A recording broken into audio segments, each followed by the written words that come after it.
This portion is brought to you by Tatak Excellence. Yan ang magaling! A good breed, good feeds, and a well-managed farm. Let's learn how to manage a productive dairy goat farm.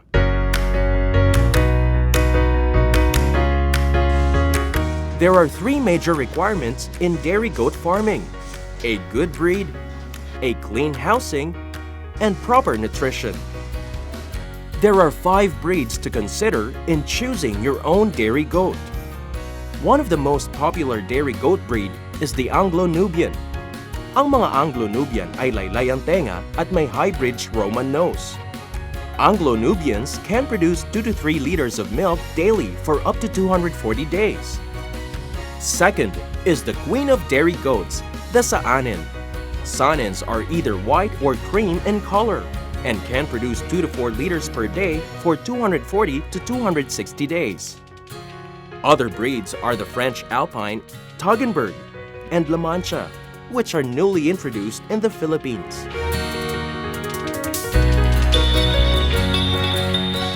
Important ang hygiene and sanitation sa housing ng dairy goats.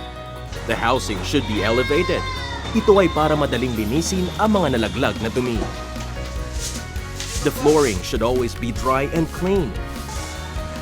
Maaring madumihan ang gatas na makukuha kung madumi ang sahig na hinigaan ng kambing.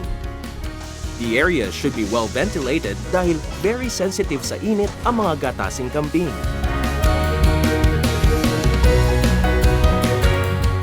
In dairy goat farming, proper feeding and nutrition is essential because dairy goats require energy to produce milk.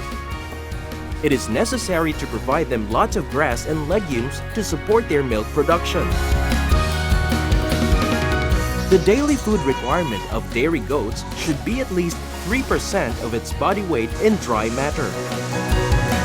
Kung ang isang kambing ay may timbang na 30 kilos, ito ay nangangailangan ng 900 grams of dry matter. Binibigyan din ng concentrate feeds ang kambing.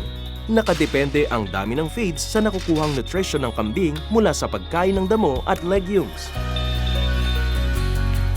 Pwedeng ibigay ang feeds occasionally as a snack or in between meals. Maliban sa pagpapakain, kailangan ng UMMB o Urea Molasses Mineral Block. Bukod sa mineral block, maglagay ng salt lick. Salt is another source of mineral needed by dairy goats. Importanteng tama ang feeding para makasiguro na nasa kondisyon ng katawan ng kambing sa pagbubuntis hanggang pagkatapos nitong manganak.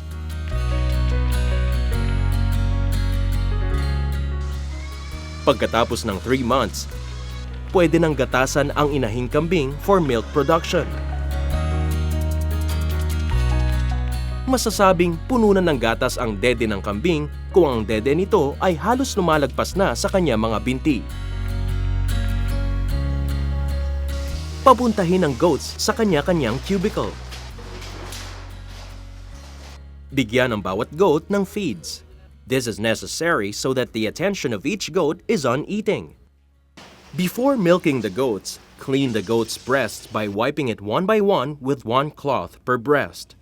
This will make sure that the dirt on each breast is not passed on to the other. Then, use a dry set of cloth to dry each breast.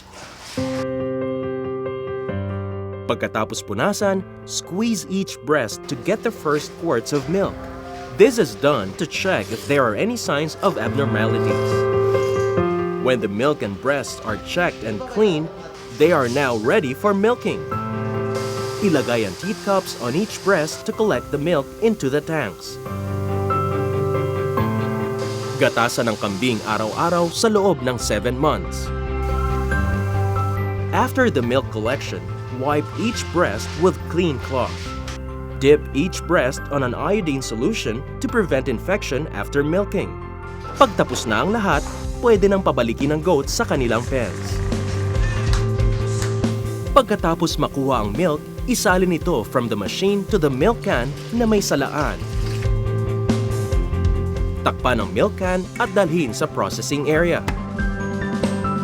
Dahil may distance between the milking parlor and processing area, isala muli ang milk to ensure the cleanliness of the milk.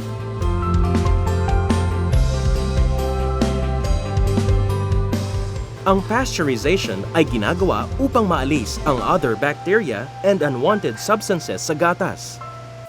Ilagay ang kalderong may gatas sa isa pang mas malaking kaldero na may tubig na nakasalang sa apoy. Haluin at i-check ang temperature ng gatas from time to time. Hintayin hanggang sa umabot ito sa pasteurization level o 160 degrees. Pagkatapos, ilagay ito sa isang planggana ng tubig para palamigin until the temperature goes down to 60 degrees. Once the milk is cooled, ilagay ito sa bote, and it needs to be chilled para hindi agad ito masira. Kaya tandaan, choose a good breed, give them plenty of feeds, and follow good management practices, and you will surely have a very productive dairy farm.